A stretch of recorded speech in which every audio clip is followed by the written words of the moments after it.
Good evening प्यारे बच्चों, कैसे हो सभी लोग। आई होप सभी बहुत अच्छे होंगे और खुश तो पक्का होंगे क्योंकि आज आपका लास्ट एग्जाम है। तो चलिए एक बार आंसर की मिला लेते हैं इसकी।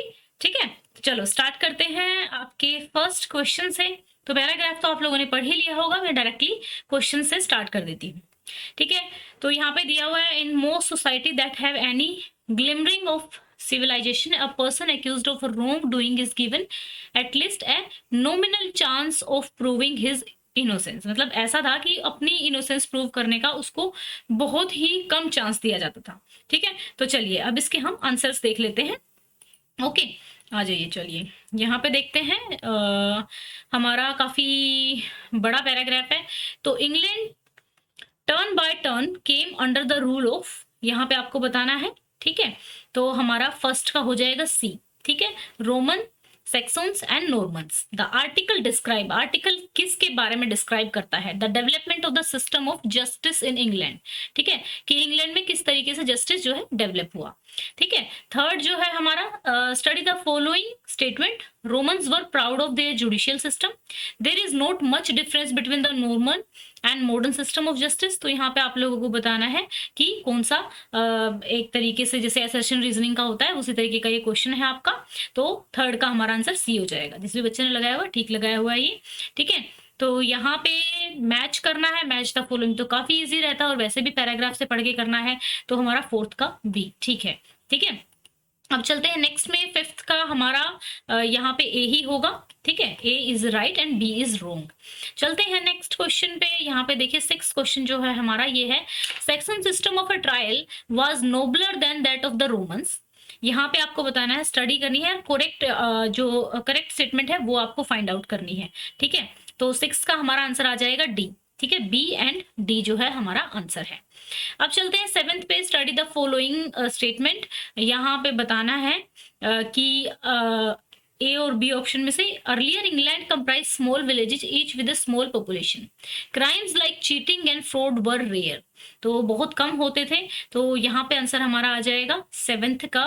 ठीक है, ए हो जाएगा। A is an assertion and B is the response. ठीक है, चलिए नेक्स्ट पे चलते हैं। यहाँ पे क्वेश्चन नंबर 8 पे, क्वेश्चन नंबर 8 का the which of the following statement true बताना है इसमें। The rich have always enjoyed an advantage of judicial system because they were physically strong, so would win the trial by fighting. They could hire the strongest champion. They can hire the best lawyers. They could persuade the press to swear on their behalf. ठीक है, तो यहाँ पे answer हमारा B and सी आ जाएगा, तो B option रहेगा। ओके, तो चलिए, which of the following statement are not true. ठीक है, जो ट्रू नहीं है वो आपको बतानी थी।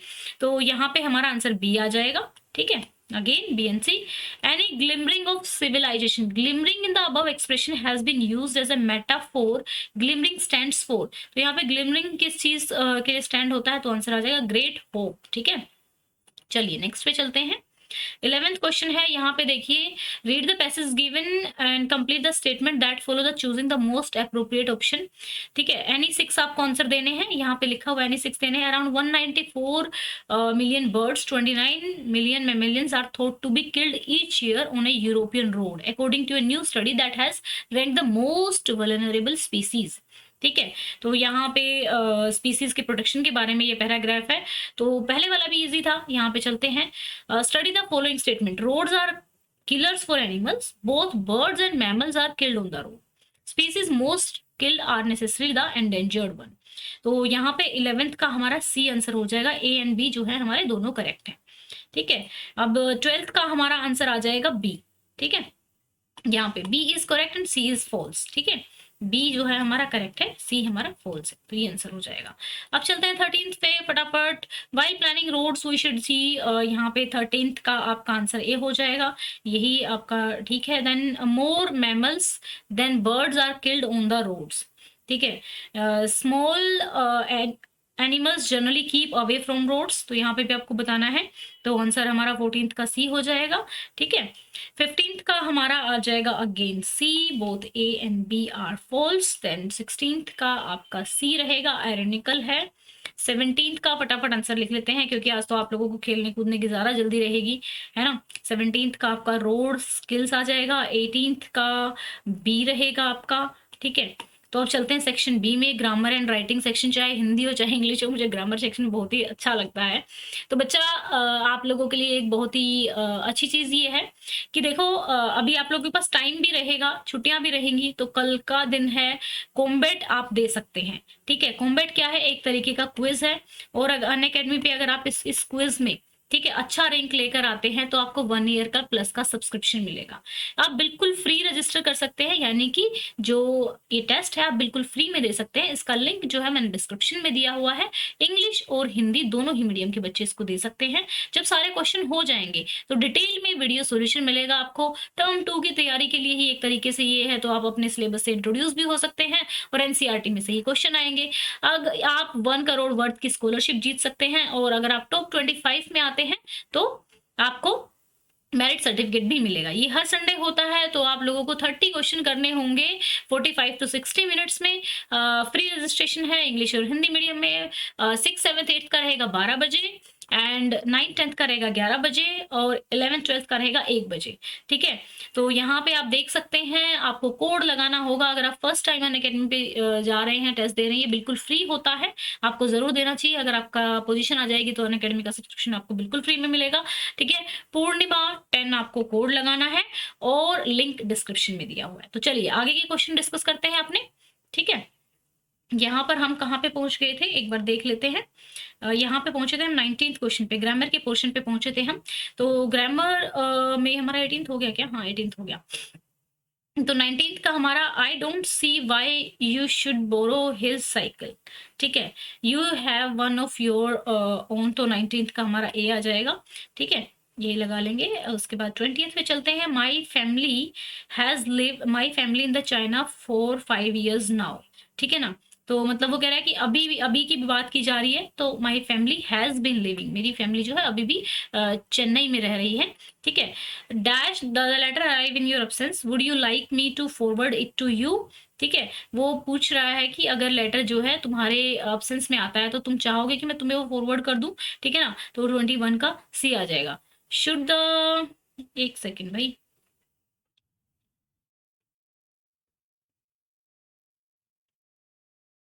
एक सेकेंड। तो ये हमारा जो है मोडाल्स का क्वेश्चन है, तो यहाँ पे शुड आएगा, ठीक है। तो चलिए नेक्स्ट पे चलते हैं। सी आंसर रहेगा। If he came late he will be punished, ठीक है, या ही शैल बी पनिश, या ही शुड बी पनिश। तो यहाँ पे 22 का ही वुड बी पनिश, ठीक है। 22 का डी रहेगा, 23 का बी रहेगा। By the time we reach the school the bell will have rung, ठीक है। तो 23 का बी, 24 का ए आएगा। 3 months ago I was a student of the school, ठीक है। जैसे आप अभी 10th में हो और किसी दूसरे स्कूल में चले जाओ तो आप कह सकते हो ये बात, है ना। तो 24 का हमारा, एक सेकेंड, 24 का ए रहेगा। देन यहाँ पे you are around near the gate of your colony there is a motor mechanic workshop, writing करनी है। Many cars park outside the, यहाँ पे surroundings have been become filthy, तो आपको around decide to write a letter of complaint, तो letter will be address. तो यहाँ आपको बताना था कि ये फॉर्मेट अगर आपको आता होगा तो एनी 5 आपको करने हैं, ये भी आपने देख ही लिया होगा, है ना। तो 25 का हमारा डी आ जाएगा, editor of a local newspaper. Then 26 का आपका सी आ जाएगा, insanitary condition at the colony gate, आपको सब्जेक्ट बताना था, ठीक है। 27 decide to write letter as a, कैसे किस तरीके से एज अ, यहाँ पे आ जाएगा 27 का बी है, matter of a social concern, ठीक है। देन 28 का आपका आएगा बी, ठीक है। ये इस तरीके से, what kind of action would Arun suggest, तो 29 का सी रहेगा आपका। 30th का the correct closing of letter should be yours faithfully, तो 30th का सी आ जाएगा। योर्स ट्रूली आप लिख सकते हैं, ठीक है। नेक्स्ट पे आ जाएगा, यहाँ पे अगेन दिस सेक्शन है, सब सेक्शन है, देर आर टोटल 30 क्वेश्चन है इस सेक्शन में, 26 आपको अटेम्प्ट करने हैं कोई भी। तो चलिए, एज फॉर मैडी, यहाँ पे चैप्टर में से ही हैं आपके ये, तो आपने पढ़े होंगे 31 का। मैडी वर्स क्या आएगा, मैडी जो थी, a kind soul and poor, ठीक है। तो 32 का आपका ए आ जाएगा, A is true and B is false. Then 33 का आपका रहेगा, Maddie join Peggy in making fun of Wanda, Maddie's parents were poor, तो 33 का बी रहेगा, B is the cause of, A is the effect, ठीक है। Then Boggins Heights is significant in the story as a तो 34 का A आ जाएगा, it is a poor neighbourhood, ठीक है। देन 35th का हमारा रहेगा B, okay, poor so sympathetic, ठीक है। तो यहाँ पे अगेन आप लोगों को एक्सट्रैक्ट पढ़ना है और एक्सट्रैक्ट में से आंसर देना है, ठीक है। तो यहाँ पे लेंचो वाले चैप्टर में से है, Lencho wrote the second letter as he was unhappy, hopeful, confident, curious, thoughtful. तो वो जो सेकंड लेटर लिखता है वो क्यों लिखता है, तो यहाँ पे ए सी ई, देखो अनहैप्पी था डेफिनेटली, उसको उम्मीद थी कि जो लोग हैं वो उसको भेज देंगे पैसे, जो गोड है वो पैसे भेज देंगे, और कॉन्फिडेंट भी था, ठीक है। तो ये तीनों आ जाएंगे।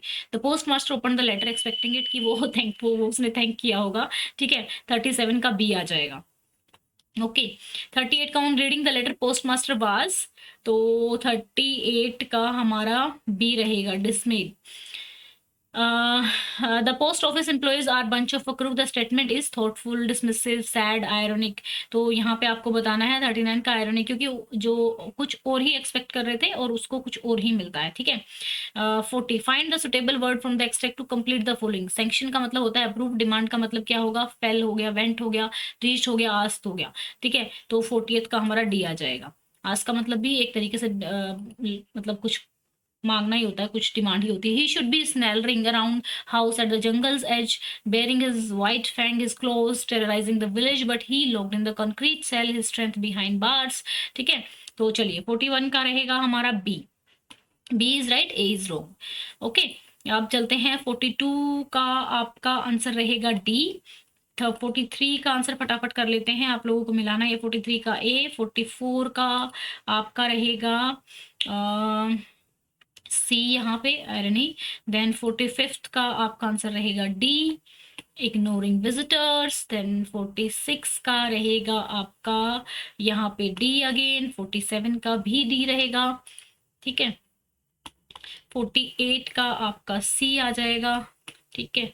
49 का जल्दी से हो जाएगा आज तो, और बाकी आप लोगों को पेपर खत्म होने के बाद कैसा लग रहा है, क्या सोचा है, क्या करना है, तो ये आप लोग बता सकते हैं, ठीक है। 50th का आपका बी रहेगा, देन 51 का आपका सी रहेगा, ठीक है। And then paper has more patience in people, Anne Frank, हाँ बिल्कुल कहा था एनी फ्रैंक ने ये बात, ठीक है। तो 52 का बी रहेगा, 53 का बी रहेगा, ठीक है। देन 54 का भी आपका सी रहेगा, ठीक है। 55 का Mr Keesing was not with Anne as a, 55 का आपका डी आ जाएगा। 56 का आपका बी रहेगा, रिस्पॉन्सिबल वन। एंड 57 का the black aeroplane is an story of a ghost mystery adventure. And 57 का सी मिस्ट्री थी, ये पता ही नहीं लगा कि वो ब्लैक एरोप्लेन था क्या। फॉर ट्रिकीज, फॉर ट्रिकीज यहाँ पे Tricki both Mr Pumphrey and Tricki are to blame, only Tricki is to blame. यहाँ पे 58 का हमारा आ जाएगा ए, ठीक है। उसके बाद 59 का it is quite pleasant for Anil as, 59 का B, he never complain. 60th का डी, ठीक है बच्चों। तो ये आपके आंसर हो गए फाइनली, सारे पेपर के आंसर मैंने बता ही दिए हैं ऑलमोस्ट आप लोगों को, और आप लोगों ने चेक भी कर लिए होंगे। ओके बच्चा, तो अपने मार्क्स आप कैलकुलेट कर सकते हैं, बाकी तो थोड़े दिन में रिजल्ट आ ही जाएगा। एंड आप लोगों को टर्म 2 की तैयारी स्टार्ट करेंगे, अभी 1-2 दिन रेस्ट मारो, उसके बाद टर्म 2 का अपना प्रिपरेशन स्टार्ट करेंगे, अनअकैडमी पे क्विज करेंगे, चैप्टर्स को पढ़ेंगे। तो अभी से आराम से फटाफट सभी चीज़ों को समझते हुए अगर तैयारी करेंगे तो आपका अच्छा हो जाएगा। ध्यान रहे कॉम्बैट है कल संडे को, ठीक है, तो आप वो अटेंड कर सकते हैं। कोड पूर्णिमा 10 लगाना है, लिंक डिस्क्रिप्शन में दिया हुआ है। ओके बच्चों, thank you, have a nice day, may God bless you.